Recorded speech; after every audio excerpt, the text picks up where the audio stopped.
Evening আহক আজি নিফটিয়ে কি কৰিলে আজি আমি আলোচনাটো কৰি লওঁ আৰু কাইলৈ কাৰণে কি কৰিব পাৰে নকৰে সেইখিনিও ডিছকাছ কৰি ল'ম। আজি ধুনীয়া এটা গেপ ডাউন হৈছিলে যেনেকৈ আমি প্লেন কৰিছিলোঁ কালি ভিডিঅ'টোত মই দিছিলোঁ যে মোটামুটি ধৰি লৈছিলোঁ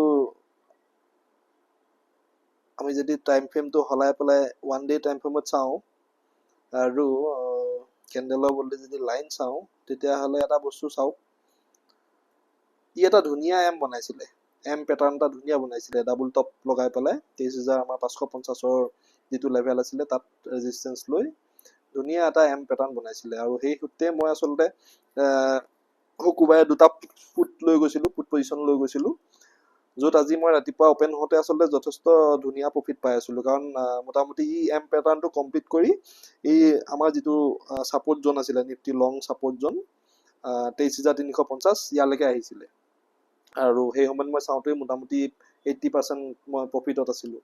কিন্তু গণ্ডগোলটো ক'ত হ'ল কালি যেতিয়া আমি এনালাইজ কৰিছিলোঁ মই ধৰি লৈছিলোঁ ইয়াৰ প্ৰথম টাৰ্গেট আছিলে হ'ব লাগে 23,220 কাৰণ 23,350ৰ যিটো আমাৰ ছাপৰ্ট আছিলে তাক যদি কেনেবাকৈ নিফটিয়ে ভাঙি দিয়ে তেতিয়াহ'লে মোটামুটি আমাৰ কাৰণে প্ৰথম দুটা টাৰ্গেট আহি গৈছিলে 23,220 আৰু 23,120 আনটিল এণ্ড আনলেছ যেতিয়ালৈকে ই 23,000 যিটো মেগা ছাপৰ্ট জ'ন আছে সেইটো নাপায়।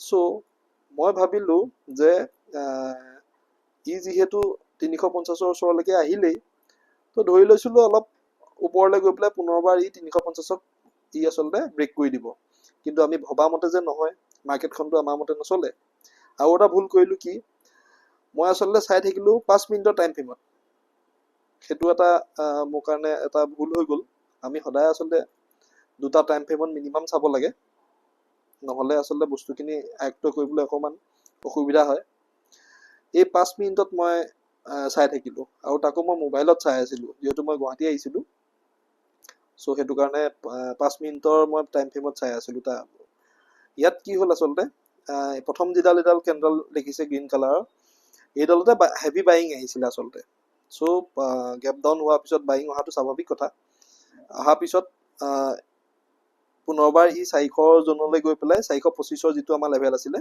তাত গৈ পেলাই ৰেজিষ্টেঞ্চ লৈ পুনৰবাৰ ই তললৈ নামি আহিছিলে আৰু সেইবাৰত মই ধৰি লৈছিলোঁ মোটামুটি ই 350 ব্ৰেক কৰি পেলাই আমাৰ প্ৰথমটো টাৰ্গেট যিটো আছিলে 23,220 তাৰ ফাললৈ ই গুচি আহিব চ' মই সেইখিনিতে আচলতে চোৱা বন্ধ কৰি ৰাখিছিলোঁ যিহেতু আৰু অফিচৰ মই কাম লৈ আহিছিলোঁ কিন্তু এই 4 নম্বৰ যিডাল কেণ্ডেল আপোনাৰ ধৰি লওক 9:40ৰ কেণ্ডেল এইডাল মই দেখিছিলোঁ ই হেমাৰ হয় এইডাল হেমাৰ কেণ্ডেল হয় কিন্তু ইয়াক মই অকণমানৰ কাৰণে আচলতে মই ইমান গুৰুত্ব নিদিলোঁ কেলৈ নিদিলোঁ ই ওপৰত মানে ধৰি লওক চেলিং আছিলে হেমাৰ কেণ্ডেলৰ ওপৰত অকণমান চেলিং আছিলে সেইটো কাৰণে মই আচলতে ইমান চিৰিয়াছলি নল'লোঁ ইয়াক চিৰিয়াছলি নোলোৱাৰ কাৰণে কি হ'ল এইডালৰ ওপৰতে এটা বস্তু চাওক এবাৰ যেতিয়া হেমাৰ কেণ্ডেলৰ ওপৰত 2 নম্বৰডাল কেণ্ডেল আপোনাৰ 9:45ৰ যিডাল কেণ্ডেলে ক্ল'জ কৰিলে তাৰপিছত ই আৰু তললৈ আচলতে নাহিলেই আৰু ই পুনৰ গৈ পেলাই আমাৰ সেই 23,550-60 যিটো লেভেল আছে তাতে ৰেজিষ্টেঞ্চ লৈ পেলাই মোটামুটি ডে ক্ল'জো তাৰ আশে পাশেই কৰিছে চ' এই সময়টোত যদি আমি 15 মিনিটৰ কেণ্ডেলডাল চাওঁ তেতিয়াহ'লে এটা বস্তু চাওক কিমান ধুনীয়াকৈ এইডাল চাওক এইডাল 9:15 কেণ্ডেল আৰু এইডাল 9:30ৰ কেণ্ডেল কিমান ধুনীয়া এডাল হেমাৰ বনিছে যদিও ৰেড কালাৰত আছে তথাপি হেমাৰেই হয় ইয়াৰ ওপৰত যেতিয়াই 2 নম্বৰডাল কেণ্ডেলে ক্ল'জিং কৰিলে কৰাৰ পিছতে ই আচলতে সম্পূৰ্ণ বুলিছ হৈ পেলাই মোটামুটি প্ৰায় 200 পইণ্ট ওপৰলৈ গুচি গ'ল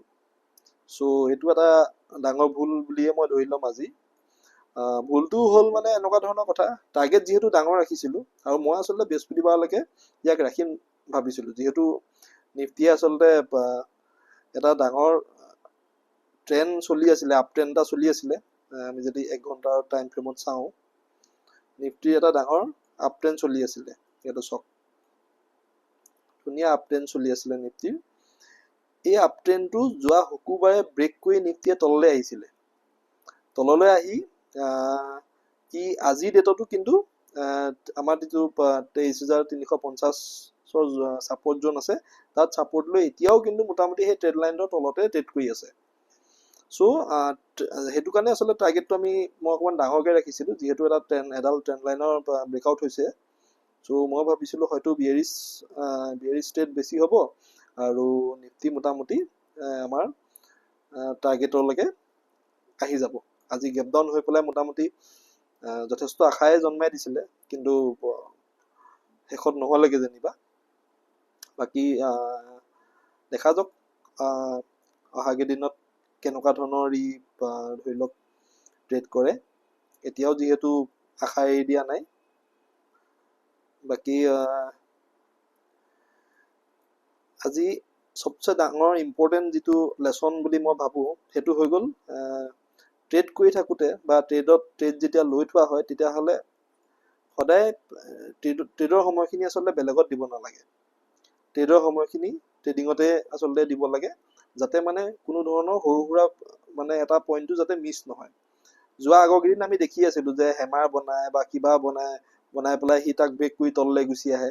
তো আমাৰ মানে অট'মেটিক মানে মাইণ্ডত সেই বস্তুটো আহিয়ে যায় যে এই এডাল বনাইছে বুলিছ কেণ্ডেল, তাক আকৌ ব্ৰেক কৰি তললৈ গুচিয়ে আহিব। কিন্তু সেইটো সদায় নহয়। চ' আজি তেনেকুৱা এটা দিন আচলতে মই ধৰি লৈছিলোঁ যে ছাপোৰ্টত আচলতে হেমাৰ কেণ্ডেল বনোৱাটো বহুত ডাঙৰ কথা। চ' সেইটো এটা ভুল হৈ গ'ল। ইমান ধুনীয়া এডাল বুলিছ কেণ্ডেল চকুৰে দেখাৰ পিছতো যে মই এক্সিট নহ'লোঁ, চ' সেইটো এটা ডাঙৰ ভুল বুলিয়ে মই ধৰি ল'ম। বাকী সেইটো কাৰণে ধৰি লওক অহা দিনকেইটাত চেষ্টা কৰিব লাগিব ট্ৰেডটো মেনেজ কৰিবৰ কাৰণে। আৰু কেনেবাকৈ যদি এতিয়া আজি ক্লজিংটোতো যথেষ্ট ভালেই ক্লজিং দিছে, 23,500 ওপৰতে ক্লজিং দিছে। কাইলৈ যদি গেপ আপ হৈ যায়, প্ৰায় যদি ধৰি লওক 100 পইণ্ট গেপ আপ হৈ পেলাই যদি 23,600-650 লেভেলত যদি ছাষ্টেইন কৰি যায়, তেতিয়াহ'লে নিফটিক 23,700-750 লেভেলত যোৱাত কোনেও বাধা দিব নোৱাৰে আচলতে। কাৰণ বহুত দিন চেষ্টা কৰিছে এই জোনটো পাৰ হ'বলৈ, চ' সফল হোৱা নাই। কিন্তু কেনেবাকৈ যদি সফল হৈ যায়, তেতিয়াহ'লে ৰখোৱাটো টান আছে। বাকী কলচেলাৰো যথেষ্ট আছে মানে মাৰ্কেটত। সেইটো কাৰণে চবেই যেতিয়া আচলতে ষ্টপ লছ যদি ল'বলৈ আৰম্ভ কৰে, তেতিয়াহ'লে মাৰ্কেট ওপৰলৈ গুচি যাব।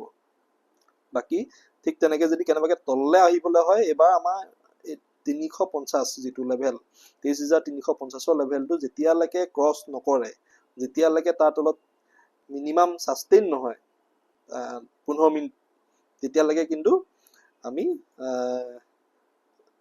চেল পজিশ্যনত যোৱাটো উচিত নহ'ব বা শুদ্ধ নহ'ব। কাৰণ এনেকুৱা কথা, ইয়াত যথেষ্ট বায়াৰ আছে। কাইলৈ যদি পুনৰবাৰ 350ৰ ওচৰলৈ আহে বা 350ক ব্ৰেক কৰিবলৈ চেষ্টা কৰে, তেনেহ'লে বুলছে আকৌ এবাৰ চেষ্টা কৰিব ইয়াক ওপৰলৈ লৈ যাবলৈ। কিমান দূৰ নিব পাৰিব সেইটো এটা বেলেগ কথা, কিন্তু চেষ্টা প্ৰথমবাৰ কৰিব। চ' সেইটো কাৰণে আমি এটা বস্তু চাব লাগিব যে প্ৰথমবাৰ ব্ৰেক কৰিবলৈ আহোঁতেই যদি মানে আমি এণ্ট্ৰি কৰি দিওঁ পুট ছাইডত, তেতিয়াহ'লে হয়তো কিন্তু ৰিভাৰ্চো হৈ যাব পাৰে মাৰ্কেট। চ' সেইটো কাৰণে বি কেয়াৰফুল। কাৰণ এই জোনকেইটা যিকেইটা আছে 350, 23,350 আৰু 23,550, এইটো আচলতে যথেষ্ট এটা মানে ভলাটাইল জোন হৈ আছে। চ' যিকোনো কাৰণতে মাৰ্কেটে ট্ৰেপ কৰি দিছে। আমি ভাবিছোঁ যে ওপৰলৈ যাব, সি তললৈ গুচি আহিছে। আমি দেখিছোঁ যে নাই এতিয়া তললৈ আহিব, কিন্তু নাই সি ওপৰলৈ গুচি গৈছে। আজি ইমান ধুনীয়া ডাউন ট্ৰেণ্ডত থাকিও আল্টিমেটলি ওপৰলৈ গুচি গ'ল। চ' সেইটো কাৰণে বি কেয়াৰফুল কাইলৈ পৰহিলৈ দিনটোৰ কাৰণে। কাৰণ যদি কেনেবাকৈ কোনোবা এটা ছাইডে যদি ব্ৰেকডাউন দিয়ে, তেতিয়াহ'লে যথেষ্টখিনি তললৈ নামি আহিব। আৰু কেনেবাকৈ যদি ওপৰ ছাইডলৈ গতি কৰে, তেতিয়াহ'লেও কিন্তু প্ৰায় 100-150 পইণ্টটো আৰামছে গুচি যাব। চ' সেইটো কাৰণে ভালকৈ ট্ৰেড কৰিব আৰু পৰাপক্ষত মোৰ নিচিনা ভুল নকৰিব। আজি মই যিটো ভুল কৰিলোঁ, প্ৰায় 80% মই প্ৰফিট পাই আছিলোঁ মোৰ ইনভেষ্টমেণ্টত। আচলতে অপশ্যন ট্ৰেডিঙৰ সেইটোৱে বেয়া, আমি তেনেকৈ ভাবিবই নালাগে। 10-20% যথেষ্ট আচলতে এনাফ। কিন্তু নিজকে কণ্ট্ৰল কৰিব নোৱাৰিলে বা নিজৰ টাৰ্গেটৰ ওপৰত বেছিকৈ লাগি থাকিলে আজি নিচিনা মানে মোৰ আজি যিটো হ'ল সেইটো নিচিনা হ'ব পাৰে। চ' বেটাৰ মানে যদি 10-20% পাৰ ডে যদি প্ৰফিট হৈছে, তেতিয়াহ'লে ট্ৰেডটোৰ পৰা এক্সিট কৰি দিয়াই ভাল। থেংক ইউ, বাকী কাইলৈ দেখা হ'ব।